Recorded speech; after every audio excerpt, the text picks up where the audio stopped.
Mail-order bride arrived for a stranger, only to find her dead husband waiting there. She traveled 1,000 miles to marry a stranger, only to find the door opened by the husband who abandoned her 3 years ago. The train's whistle died like a wounded animal as Martha stepped onto the wooden platform of Copper Creek. Dust swirled around her worn boots, the same desert dust that had coated the windows for the last 100 miles, turning the world into a sepia dream. She clutched the photograph in her gloved hand. A stern-faced man with kind eyes, Thomas Whitmore. The rancher who had promised her a new beginning through careful letters written on paper that still smelled of sage and hope. The platform stretched empty before her, save for a weathered station master who tipped his hat and disappeared into the shadows of the depot. Martha's carpet bag felt heavier with each passing moment as she waited, scanning the horizon for any sign of the man who was supposed to claim her as his bride. The photograph grew damp with perspiration despite the October chill that cut through her traveling dress. No one came. The sun had begun its descent toward the jagged mountains when Martha finally gathered her courage and approached the station master. His directions to the Whitmore ranch were simple enough. Follow the creek bed until you see the cottonwoods, then turn where the old windmill stands broken against the sky. The walk would take her 2 hours, he said, but she should hurry. The desert wasn't kind to travelers after dark. Martha's feet found their rhythm on the dusty path, each step carrying her further from everything she had known and deeper into a landscape that seemed carved from loneliness itself. The creek ran low and lazy, its banks lined with stones that caught the dying light like scattered coins. She had walked this same kind of path before, in Kansas, when the world was younger and her heart still believed in promises that men made in the dark. The memory came unbidden, Samuel's hands on her face, the morning he told her they would build something beautiful together, before the baby came too early and left too soon, before the silence grew between them like a chasm that no amount of love could bridge, before she woke to find his side of the bed cold and a note on the kitchen table that said he wasn't strong enough to watch her break. Martha shook the memory away like dust from her skirts. Thomas Whitmore was different. His letters spoke of steady hands and a heart that had known loss but hadn't let it poison him. He wrote of cattle and clear streams, of a house that needed a woman's touch and a man who needed something to believe in again.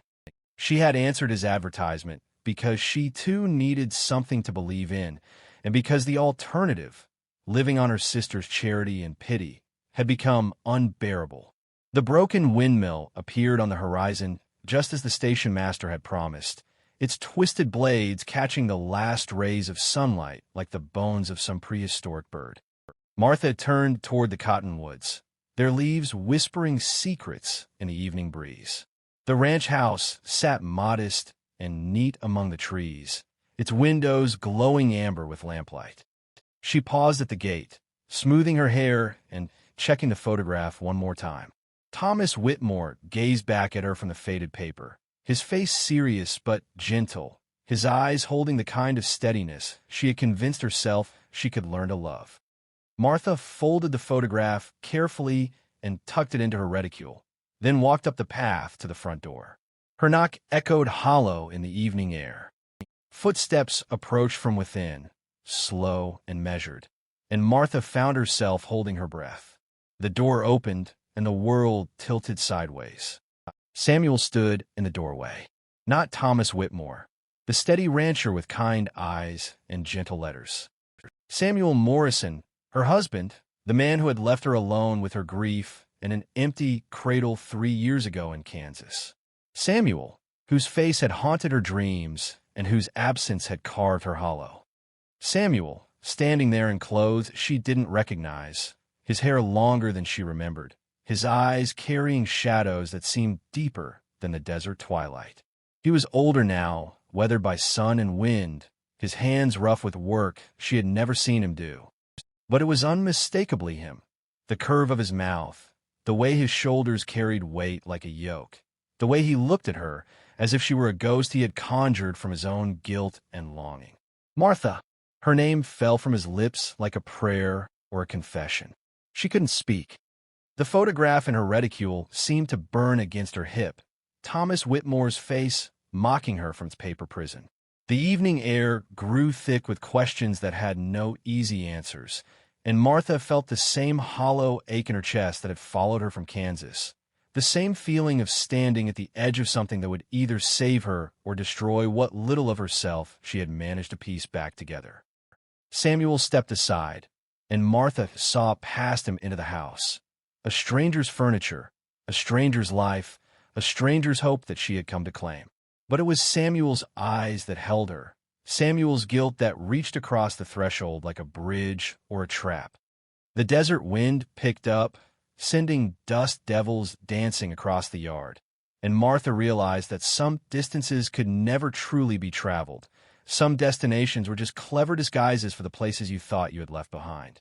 The photograph of Thomas Whitmore might have brought her here, but it was the ghost of Samuel Morrison who stood waiting in the doorway, and Martha found herself wondering if she had the strength to run again, or if this time she would have to stay and face what they had both been running from. The man she thought was dead was very much alive, but the man she came to marry had been buried 6 months ago. Inside the house, shadows danced across unfamiliar walls as Martha stood frozen in the doorway, her carpet bag heavy as stone in her trembling hand. Samuel moved like a man underwater, his movements careful and deliberate as he lit another lamp. The warm glow revealed a life that wasn't his.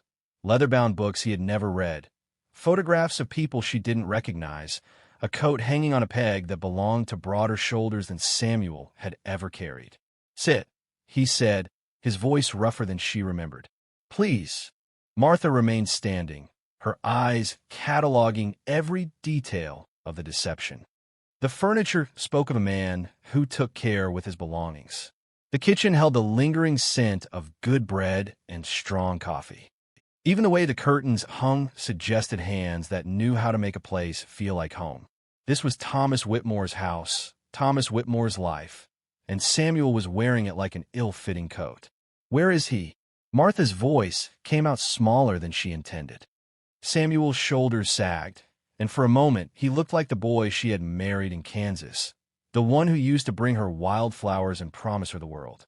"Dead," he said. 6 months now. Flash flood took him when he was trying to save Henderson's cattle. The words hit her like physical blows. Martha sank into the nearest chair, her legs no longer willing to support the weight of this new betrayal. The photograph in her reticule felt like a lie made of paper and dreams.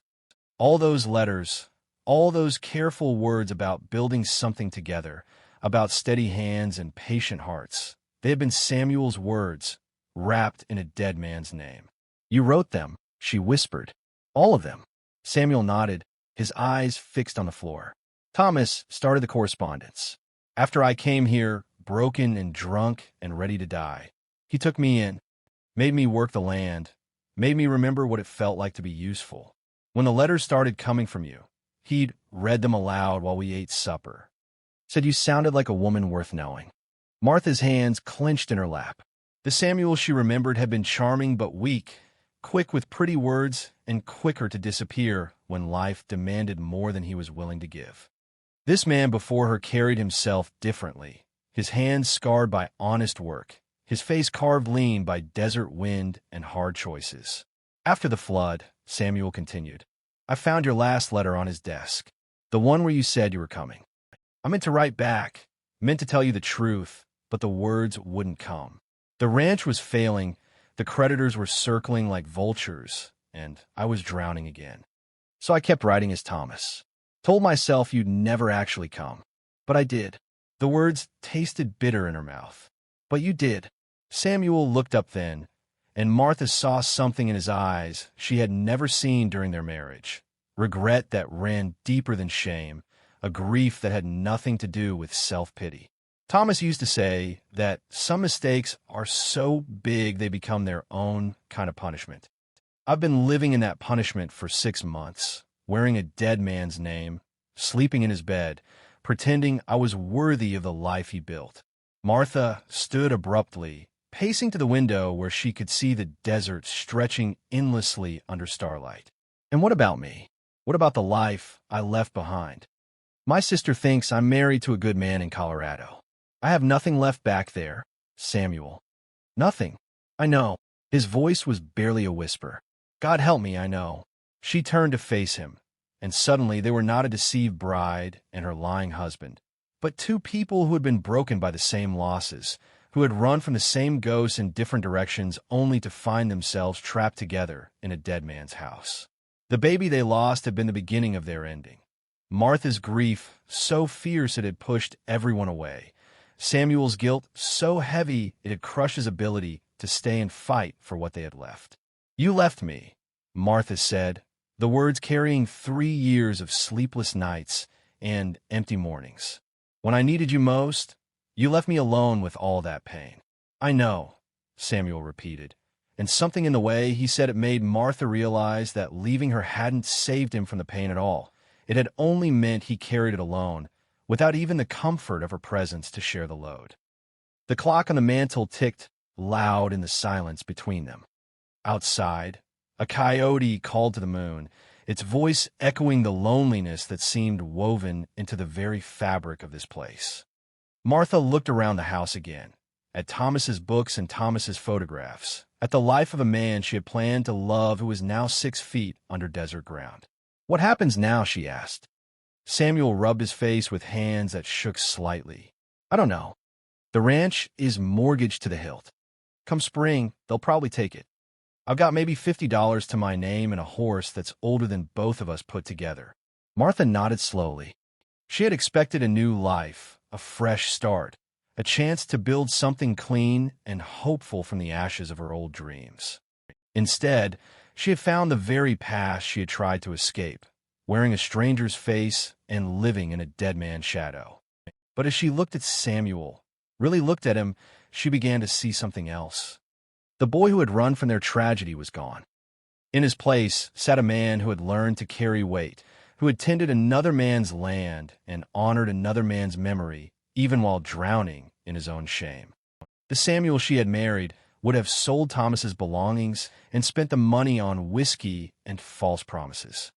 This Samuel had kept Thomas's house exactly as he had left it, like a shrine to the better man he wished he could be. The coyote called again, and Martha felt something shift inside her chest. Not forgiveness, not yet, but perhaps the first crack in the wall she had built around her heart. Tomorrow would bring hard questions and harder choices, but tonight, for the first time in 3 years, she was not alone with her ghosts. She found her dead husband's journal hidden under the floorboards and discovered he'd been writing about her every single night. The days that followed moved like honey in winter, thick with unspoken words and careful distances. Martha took Thomas's bedroom, while Samuel slept on the narrow cot in the kitchen, the same arrangement he had kept since his friend's death. They moved around each other like dancers learning new steps, polite and cautious, neither willing to break the fragile peace that had settled between them like morning frost.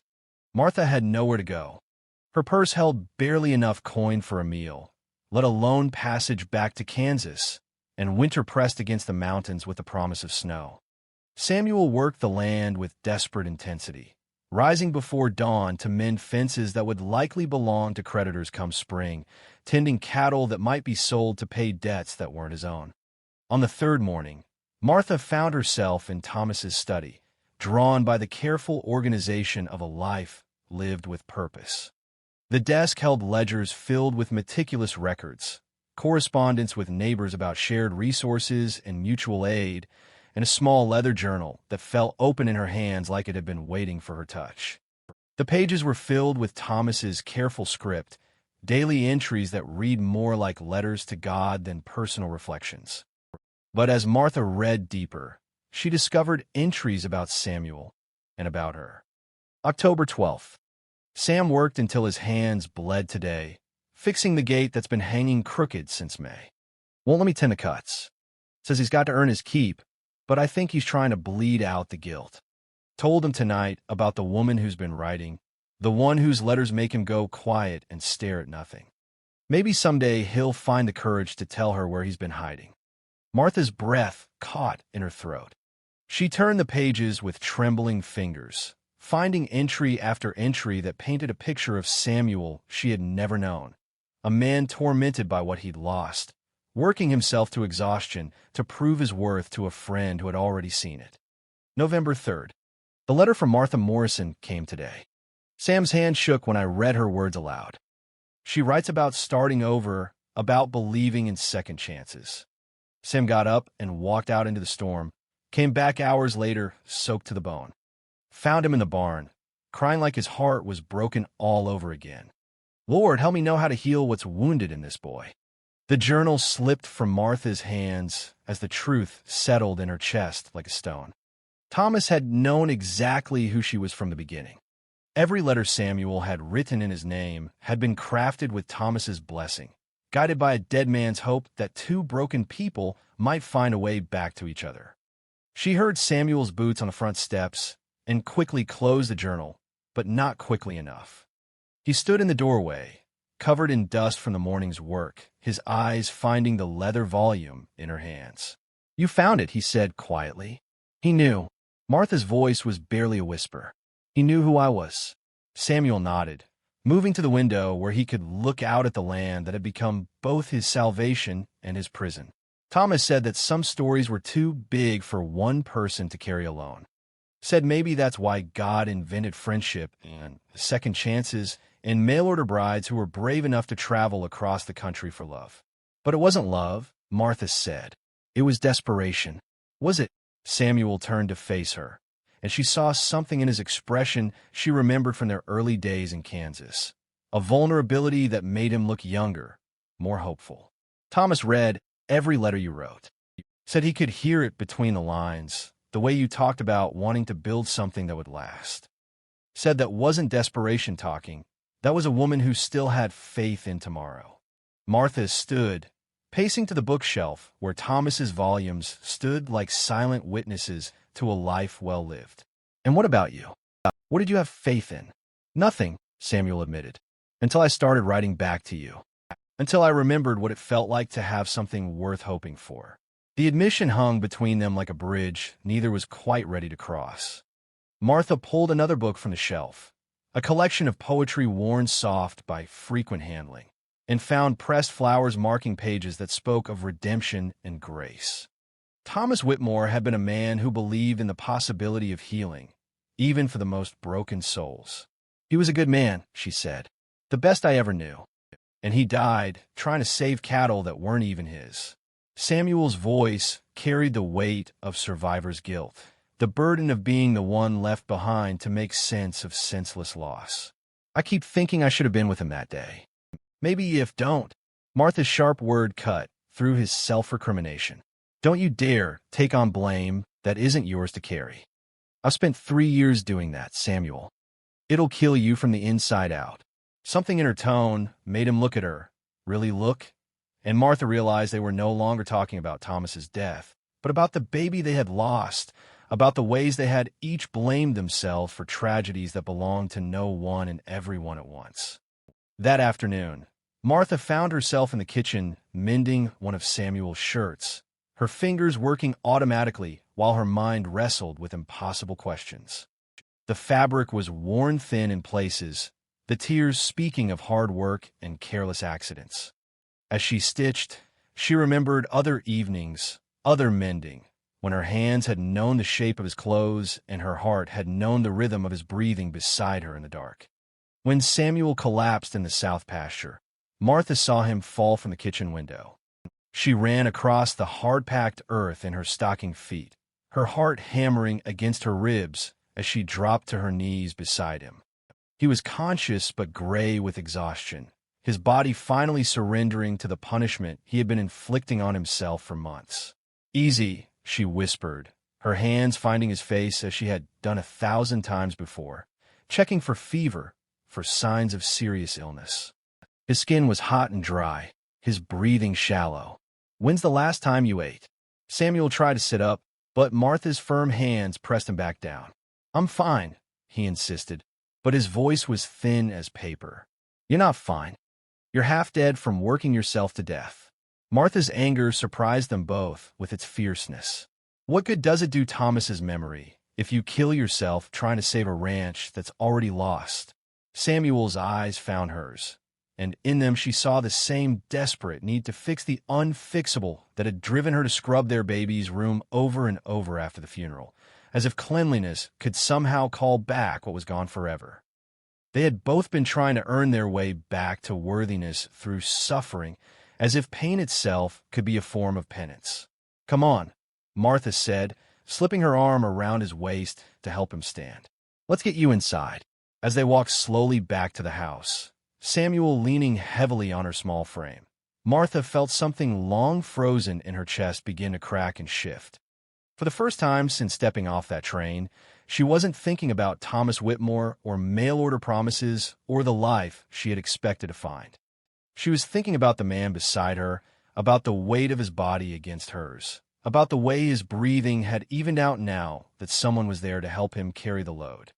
That night, as she brought him broth and watched him sleep fitfully on the kitchen cot, Martha began to understand what Thomas had seen in his journal entries. Not the boy who had run from their marriage, but the man who had learned to stay, even when staying meant facing the parts of himself he liked least. The question was whether she had learned to stay too, or if she was still the woman who had built walls so high that love couldn't find its way in.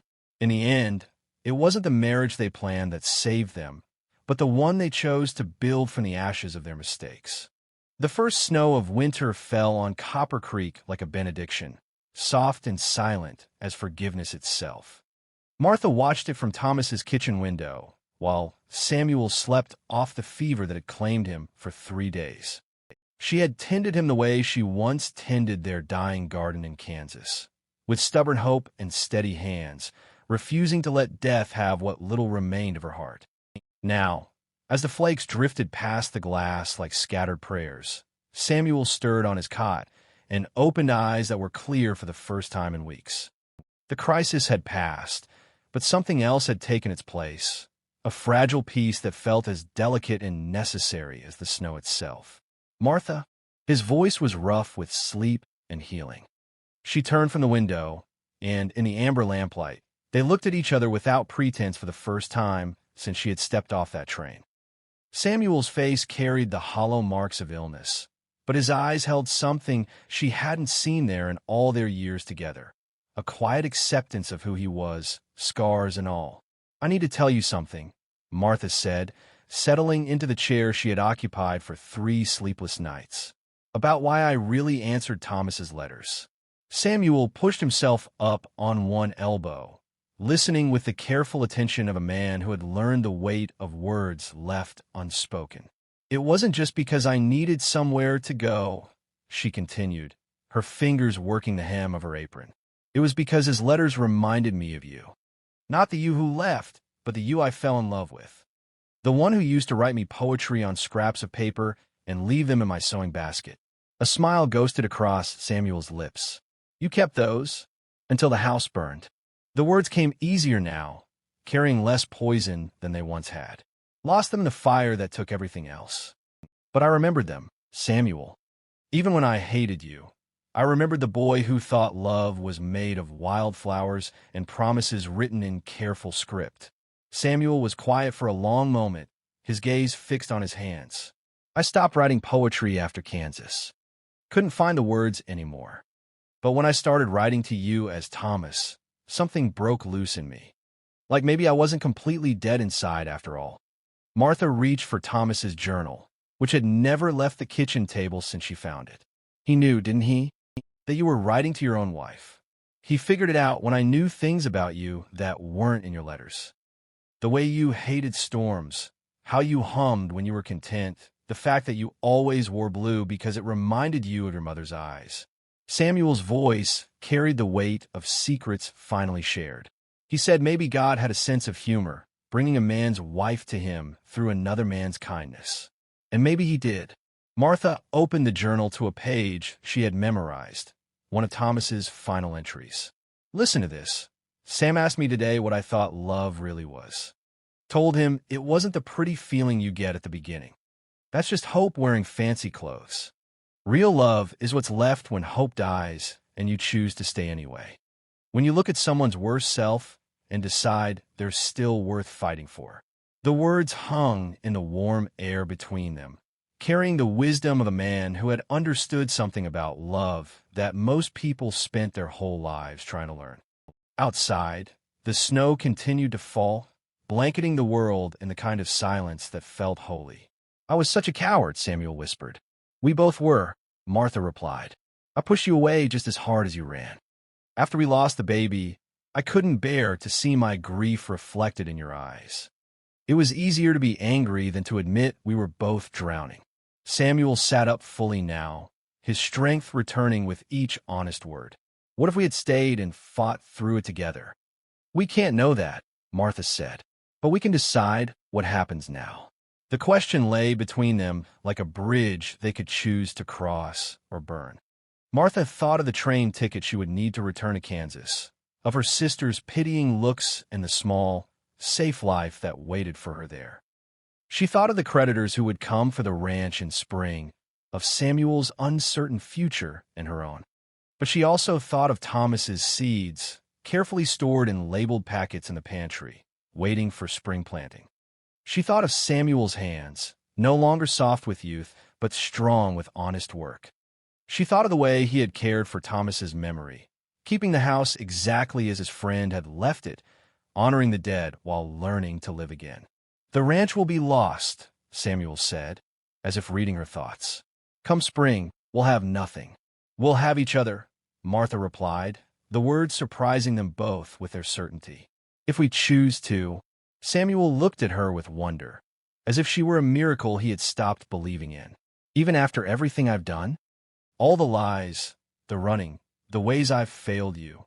Martha stood and moved to the window, watching the snow transform the harsh desert landscape into something soft and forgiving. Thomas wrote something else in that journal. He said that some people spend their whole lives trying to earn love they already have, while others waste the love they're given because they think they don't deserve it. She turned back to Samuel, and in her eyes he saw not the wounded girl he had left in Kansas, but a woman who had walked through fire and emerged stronger for the burning. "I'm not the same woman you married," she said, "and you're not the same man who left. Maybe that's for the best. Maybe we needed to become these people, the ones who know what loss costs, who understand that love isn't pretty words and easy promises, before we could build something that would last." Samuel rose from his cot and crossed to her, stopping just close enough to see the gold flecks in her brown eyes. "What are you saying?" "I'm saying I want to stay. Not as Thomas's mail-order bride, not as your abandoned wife, trying to recreate what we lost. I want to stay as myself, with you as yourself, and see what we can build from who we are now." His hands found her face, the same gesture she remembered from their wedding day, but gentler now, weighted with humility and hope. "Even if we lose the ranch, even if we have to start over with nothing." "We're not starting with nothing," Martha said, covering his hands with her own. "We're starting with the truth. That's more than we had before." Samuel kissed her then, and it tasted like forgiveness and new beginnings, like the first rain after a long drought. Outside, the snow continued to fall, covering the harsh edges of the desert, making everything clean and possible again. When spring came, they would plant Thomas's seeds in ground that might not belong to them much longer. They would tend the garden together, side by side, and whatever grew would be theirs to share or leave behind. They would write their own letters now, honest ones, to the people they had been and the people they were becoming. But that was still months away. For now, there was only the snow and the lamp's warm glow, and two people who had finally learned that love wasn't about finding someone perfect, but about choosing someone real again and again, until choosing became as natural as breathing. The mail-order bride from Kansas and the broken man from Colorado were gone, dissolved like salt in water. In their place stood Martha and Samuel, not as they had been, but as they were, scarred and wiser, ready to write a new story in the language they had learned from loss, fluent now in the grammar of grace.